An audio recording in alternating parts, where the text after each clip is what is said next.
नवरात्र में भूलकर भी ना करें ये काम, माँ दुर्गा हो जाती है नाराज। नवरात्र का खास महत्व है। इस समय में देवी माँ की पूजा कर उन्हें सुख समृद्धि का कामना करना बहुत ही शुभ माना गया है। नवरात्रि पर देवी पूजन और 9 दिन के व्रत का बहुत महत्व है। इस 9 दिनों में हर किसी को कुछ नियमों का पालन करना चाहिए। आइए जानते हैं नवरात्रि के समय 9 काम नहीं करना चाहिए, वरना आपके ऊपर बड़ा खतरा आ सकता है, माँ दुर्गा नाराज हो सकती है। तो नवरात्रि में 9 दिन का व्रत रखने वालों को दाढ़ी, मूछ और बाल नहीं कटवाने चाहिए। इस दौरान बच्चे का मुंडन करवाना शुभ होता है। नवरात्रि के दौरान हल्का और सात्विक भोजन करना चाहिए। नवरात्रि के दौरान खाने में प्याज, लहसुन और नॉनवेज बिल्कुल ना खाएं। उसके बाद 9 दिन का व्रत रखने वाले को काले रंग के कपड़े नहीं पहनना चाहिए। इस दौरान सिलाई, कढ़ाई जैसे काम भी वर्जित है। उसके बाद नवरात्रि के दौरान नाखून भी काटना वर्जित है। इसे काटना अशुभ माना जाता है और ऐसा कहना है कि इसको काटने से माँ दुर्गा नाराज हो जाती है, इसीलिए इस सभी काम को नहीं करना चाहिए। व्रत में शारीरिक और मानसिक दोनों ही तरह से संयम जरूरी है। विष्णु पुराण के अनुसार नवरात्रि व्रत के समय तंबाकू चबाने और शारीरिक संबंध बनाने से भी व्रत का फल नहीं मिलता है। संभव हो तो नवरात्रि के दौरान व्रत रखने वाले लोगों को बेल्ट, चप्पल, जूते, बैग जैसे चमड़े की चीज़ों का इस्तेमाल नहीं करना चाहिए। अगर आप नवरात्रि में कलश स्थापना कर रहे हैं, माता की चौकी का आयोजन कर रहे हैं या अखंड ज्योति जला रहे हैं तो इन दिनों घर खाली छोड़कर नहीं जाएं। घर को गंदा नहीं रखें, दीपक जलाएं। कभी भी शक्ति की पूजा नहीं कभी की जा सकती है, इसीलिए आप हर हमेशा पूजा घर में कोई ना कोई एक सदस्य रहें, पूजा घर को खाली ना छोड़ें।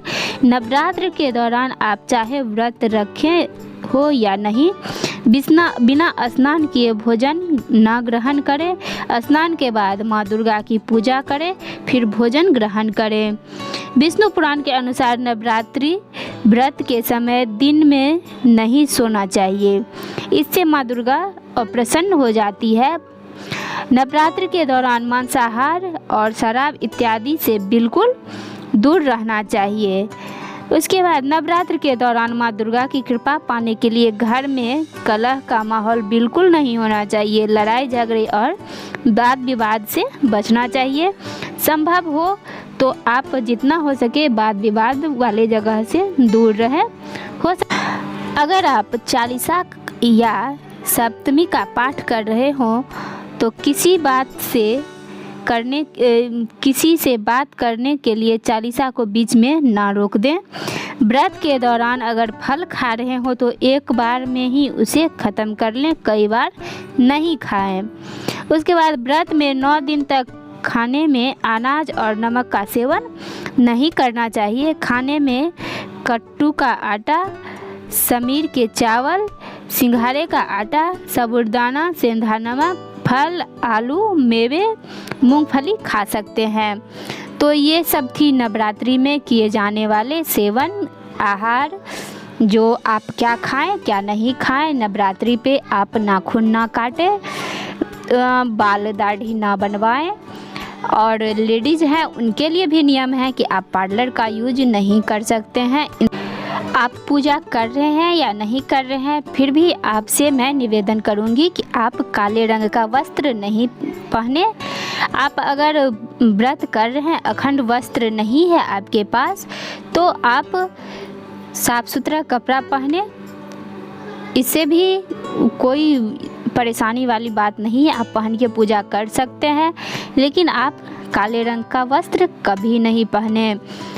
और आप सात्विक चीज़ों से हो सके तो आप जितना संयम रखें। नवरात्रि के दौरान आपको अगर हो सके तो आप कंबल, सोने के लिए आप कंबल का ही यूज करें। बेड पे ना सोएं, फर्श पे सोएं कंबल बिछा के। और जयंती अगर जॉब बोलते हैं अगर वो नहीं उग रहा है तो आप अलर्ट हो जाएं कि आपके जीवन में ज़रूर ना कोई दुखद घटना घटने वाली है। इसीलिए हो सके तो आप जयंती और अखंड ज्योति जो जलाते हैं इसका बहुत ही खास महत्व होता है नवरात्र में। अगर अखंड ज्योत बीच में बुझ गई तो आप समझ लीजिए कि कोई खतरा आने वाला है, वरना ऐसा संकेत आपको नहीं देखने के लिए मिल सकता है। उम्मीद करती हूँ आपको जानकारी अच्छी लगी होगी।